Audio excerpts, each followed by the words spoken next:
This email's from Brian. This is really good. I grew up in North Texas where my dad, my brother, and I used to chuckle about my grandmother always talking about Bigfoot. She was from Oklahoma. Although we have no records to prove it, we believe she was Choctaw Indian. Her name was Annis Nation. We always thought she was off her rocker. That is, until one weekend when I was in high school, I went deer hunting with my dad and brother. We were out at a deer lease just west of Jacksboro, Texas. Dad had his truck and we were staying in one of those pop-up crank-style campers. Each end of the camper folded out, forming the twin-sized beds where we slept. The walls, if they could be called that, were made of heavy-duty cellophane-style plastic. They were not clear, which allowed for little privacy, but in the evening, light and motion could be seen inside the camper. We didn't have much luck hunting our last day there, so we all crashed relatively early. Dad was sleeping at one end and my brother and I were sleeping at the other. Sometime in the night, I was awakened when I felt the camper shake a little. My dad and brother were both sound sleepers. I'm not. It took a moment to register that I had felt something, but it was late and I was tired and I was only half awake. I blew it off and tried to go back to sleep. A few minutes later, the camper shook violently. This time, I was wide awake. I looked around me as an uneasy feeling crept over me. I was trying to figure out what could have made the camper shake when it shook again. I was mentally searching for an explanation while trying to contain my panic when it shook a third time. Every few seconds now, it was rocking as if someone were trying to get the last nut out of the bag of airplane peanuts. Uneasiness jumped to fear when I saw the silhouette of something on the side of the camper. Perfectly outlined by the full moon was something ginormous. I could clearly see the shape of its head on top of its massive shoulders that had to be 5 or 6 feet wide. The top of the camper was 8 feet tall. We were all well over 6 feet tall, and we could all stand easily inside the camper. Add to that fact that it sat a couple of feet off the ground, but the head on this silhouette outside the camper was at the top of the camper. When it pressed up against the camper as if it were trying to see in, I glanced at my brother next to me and my dad across the way. I was mortified to see that they were both sleeping like babies through the whole thing. I was too terrified to move or make a sound. There were several .30-06 rifles close by, but I sincerely believed none of them would put a dent in that thing. All I could do was lie there and hope that it would eventually go away. I guess it finally decided there wasn't anything of interest inside the camper, at least not anything worth tearing it open to get at, and it wandered off. Not seeing it didn't provide the relief one might expect. I was awake until daybreak. That morning I went out and looked around where it had been standing. There was a greasy face print on top of the plastic covering. I didn't mention it to my dad or my brother, and that was the last time I ever went hunting. There are still many things in this world that we don't know about. Bigfoot is one of them. With tens of thousands of encounters, we can't all be mistaken or lying. If the government knows about them and comes out and says they are real, it will cause a lot of problems. It would affect everything from the national parks to the oil and timber industries. I also believe some of these things are dangerous and have killed people. But if the government doesn't know about them or doesn't admit they exist, how many more people will die? Well, that's a good question, Brian. I don't know. The government, I know this has been talked about a lot recently, but the federal government has always denied this UFO phenomenon. They've always been able to explain it off as something else. But now they're coming out and actually disclosing that they don't know what some of these unidentified flying objects are. And they are some kind of technology, and they are created craft. They are creative mechanical things that are moving around, and they can clock the speeds, and they can get good videos, and they can catch them on the radar. If the UFOs is the first thing to crack, maybe Bigfoot is one of those things that's going to fall next, and we're going to get some information on that. That's a great story. Man, I bet you were scared to death in that camper. Brian, thanks for the story. It was really great, well thought out, and it's a great story to share with everyone. Thanks, buddy. Bolt your doors, lock your windows, turn off your lights, and come with me into the weird darkness. I'm Darren Marlar, bringing you true stories of the paranormal, supernatural, legends, lore, crime, conspiracy, mysterious, macabre, unsolved, and unexplained 7 days a week. Recently voted number 2 in the best horror true crime podcasts for 2020 by Podcast Magazine. Search for Weird Darkness wherever you listen to podcasts.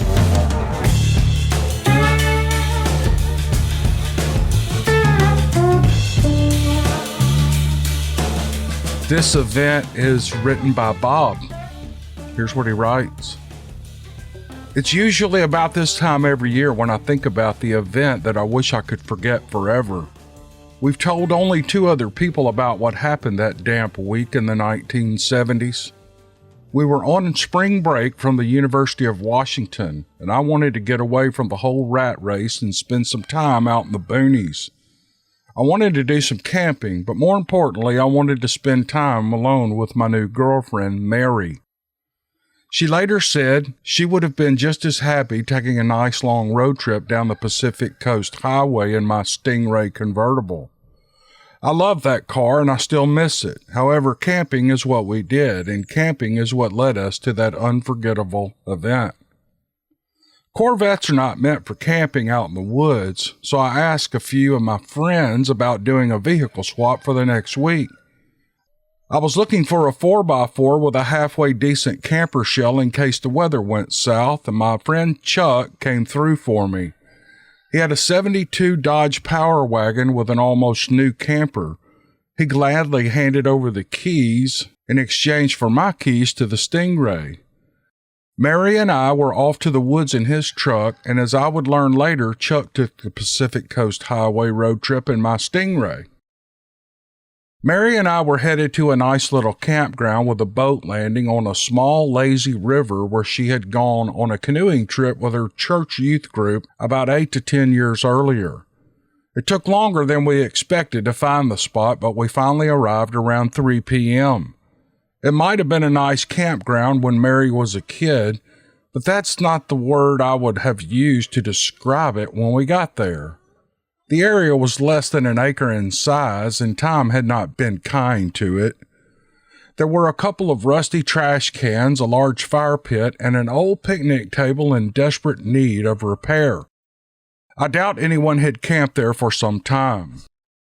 I was torn. There was still time to find a better place to camp, but if we stayed here, I had no doubt that we would be alone, making it the perfect place to get acquainted with Mary.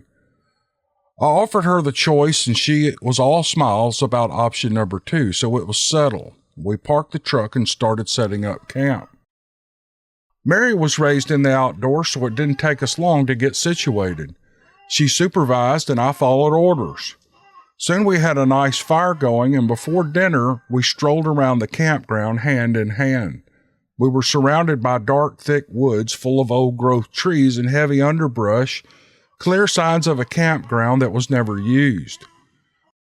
We made our way down to the riverbank where I looked over the rippling water at the craggy, twisted, dead trees 100 feet away. I felt a little chill run down my spine as I pictured J.R. Tolkien's Mirkwood. I was a city boy unfamiliar with the many sights and sounds of nature, and I might not have admitted it then, but I was spooked. We headed back to our campsite, had our dinner and settled in for the night in front of the open fire. We popped some popcorn, opened an ice-cold bottle of spumante, and played some good music on Mary's radio. Swiftly moving dark clouds began to fill the indigo sky until it was completely overcast and a veil of thin fog began to creep in. Mary snuggled closer to me. Oh God, the smell of her hair was intoxicating. Life was good. I was thinking that the closest human had to be miles away. There were absolutely no sounds of civilization, nothing, except Mary and me and the sounds of nature from the surrounding woods and the river on the other side of the campground. At that moment, it felt good to know that we were alone. It wasn't until midnight that my feelings began to change. I noticed Mary had fixed her eyes on the darkness that was the misty woods across the river. "I heard something and I can't make it out. What is it?" she said. I immediately thought she was having fun with the poor city boy until we saw a few sets of yellow-green eyes reflecting the light of our campfire. My chills turned to goosebumps as my mind accepted the fact that she was not kidding. I started to get up to stoke the fire, but Mary was one step ahead of me. The fire blazed, and before long, these blinking eyes had disappeared. It was probably just a curious family of deer and raccoons or possums, she assured me. The silly city boy bought that. "If we make enough noise, that'll scare everything away," she added. It sounded logical to me. Mary's radio filled the woods with rock and roll while we stayed bundled up inside a warm blanket and watched the fire die away. Eventually, we turned off the music so we could enjoy the quiet of the night. The fog was growing thicker now, broken only by the blurry patches of lightning as thunder rolled in the distance. It was all so romantic. Mary looked at me and likened us to the Mortician and Gomez dreamily enjoying a dreary thunderstorm. We burst into laughter at that, but our glee was cut short by an odd sound that came from the woods behind us. We jumped up and stared into the darkness, squinting as we searched desperately for the source of the sound that we could only describe as James Earl Jones chuckling through a mouthful of food. It couldn't have been more than 50 feet away, but we couldn't find it. Whatever it was either laughing at us or with us, but we weren't sure which. It didn't repeat itself, so except for the sound of light sprinkling, there was a heavy, uneasy stillness. As we stood there staring eastward, something splashed across the river to our west and up the woods, where we could now hear limbs and branches crunching, but that side of the campground was completely obscured by the thick fog. "It's probably a deer taking a detour around us," Mary said. The silly city boy was beginning to feel a bit of doubt. The rain let up for a minute, and we were instantly smothered in silence, compounded by the feeling of being watched. I shouted some choice profanities into the night, but there was no reply. "We need to pack up and leave now," I told Mary a second before the sky opened up and the rain poured. "Let's just get inside the camper and go to bed," she said through the deluge. I reluctantly agreed. We hastily made sure that everything on the picnic table was covered with a big plastic sheet, and we retreated inside. Shutting the door behind us felt good. We were soaked to the bone thoroughly and spooked, but being inside provided a measure of needed security that helped to calm my fears. Mary said she was ready for bed. That's all I needed to hear. We forgot about anything outside the door. The camper began to rock as we sat at the table talking. Mary and I looked at each other, and our eyes wide with fear. Something akin to shock overtook us, and we both began to shake. We ran to the windows to look out, fighting back that panic that was beginning to overshadow reason. But the windows were fogged over, and even after wiping them off, we couldn't see anything. Plus, it was raining so hard that it was making such a racket on the roof we couldn't hear. We had no idea what was out there. "Do you think that was an earthquake?" Mary asked. It seemed reasonable. Before long, all of Chuck's lawn furniture was being slammed down hard on the top of the camper, so we were able to eliminate possums. That made us laugh a little, but we certainly knew we were being attacked by something huge and dangerous. Now, I had heard of Bigfoot, but I had always dismissed it as a bunch of hooey. However, I was thinking Sasquatch, just as Mary whispered, "I think it's a Bigfoot." There was nothing inside the camper that we could use as a weapon except an old cast-iron skillet. All the other utensils were outside, tucked under the plastic sheet on the picnic table. I got another giggle out of Mary when I picked it up and pretended to use it as a two-handed club. But with no other defense, we huddled in the center of the camper as far from the sides as possible and quietly waited for the walls or the roof to come crashing in on us. It felt like an eternity as we sat there, even after the attack seemed to end, waiting for daybreak. At 4 a.m., the camper was violently shaken again, followed by several hard slams on the side and then strange crunching sounds outside. The sky began to lighten up and the rain came to an end, allowing us a vague view of some large dark shapes moving around the camp. We felt like our hearts were going to explode when we heard odd-sounding voices that felt like they had surrounded us after the rain had stopped. That was followed by deep, ungodly howls as loud as a train horn that seemed to be directed right at the camper. It made the louvered windows rattle violently and left our ears ringing. We took that to be their message to us to get the hell out of their backyard. And after that, we didn't hear anything. There was another hour of no activity. I finally opened the door with the trusty 10-inch frying pan locked and loaded, and we emerged to be greeted by a dim, bloody sky trying to burn through the fog and trees behind us. We surveyed the campsite, and it was a total mess. Mary and I had already mentally geared up to pack to get the hell out of there at breakneck speed. I cleared Chuck's mutilated lawn furniture off the roof of the camper and left it behind. My 3 coolers had vanished, and Mary's poor radio had been stomped flat into the mud. Sometime later, when we were able to laugh again, Mary quipped, "I guess old Bigfoot ain't no fan of rock and roll." Once we saw the extent of the damage, we jumped into the 4x4 and didn't stop until we reached civilization. I sure hope those Bigfoot were able to open those 2 cases of Boone's Farm and Spumante without getting smacked in the face by a plastic cork projectile. It seemed like we were allowed to leave without further drama. We made our way to a nice roadhouse inn that had a beautiful swimming pool, and we thought once we were checked in that we'd sleep like the dead, but that didn't happen. Mary and I stayed there for 5 days to unwind and recover from our own living nightmare. 3 months later, I asked her to marry me. We live in Wisconsin now, where Mary grew up.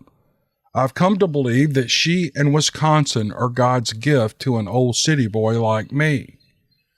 In retrospect, we believe they didn't intend to hurt us. They could have easily turned the truck over on its side and peeled the camper open like a Cadbury egg. Not to mention the fact that a 4th grader could have broken through the camper's cheap windows without a problem.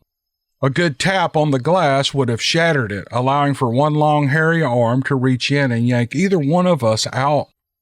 As for Chuck, when I took the truck back to him, I was worried about what he'd say about all the damage and the loss of his furniture. I had nothing to worry about. Chuck had been a major fender bender with my Stingray while racing some kid in a Mustang while he was in San Jose. The insurance companies outdid both me and the kid in the Mustang with a bunch of technicalities and yeah buts, so I ultimately ended up with Chuck's truck and camper. We can laugh about that now. Did I mention how much I missed that car? Mary and I have only told our story to Chuck and Mary's mother. They both recommended that we not tell anyone else. Chuck once slipped and told me that he had had his own experience a couple of years before Mary and I had ours. Maybe someday I will get a whole story out of him. It might take a few beers. Meanwhile, Mary and I took her mother and Chuck's advice to heart, and we never told anyone else until now. Bob, this was a great story, and I kind of feel like we're all a bit honored to be the 3rd people that you've told. So maybe 10, 15, 20,000 people are going to hear your story. And man, what an exciting night. I mean, I know it was scary, but good grief, man. I mean, there you are with trying to have a romantic weekend with your soon-to-be wife, and you're attacked by a pack of Bigfoots. Unbelievable. I mean, it is believable, but you know what I'm saying. It's like crazy. But thank you for the story. It was well written, and it was really well put together, and I think this guy's a good writer. Man, he uses some good prose in this, and it was really a joy to read, and it's going to be a joy to listen to when I finally get it done. Thank you, Bob, for the story. I hope you guys enjoyed the video, and we'll see you on the next one. Thank you.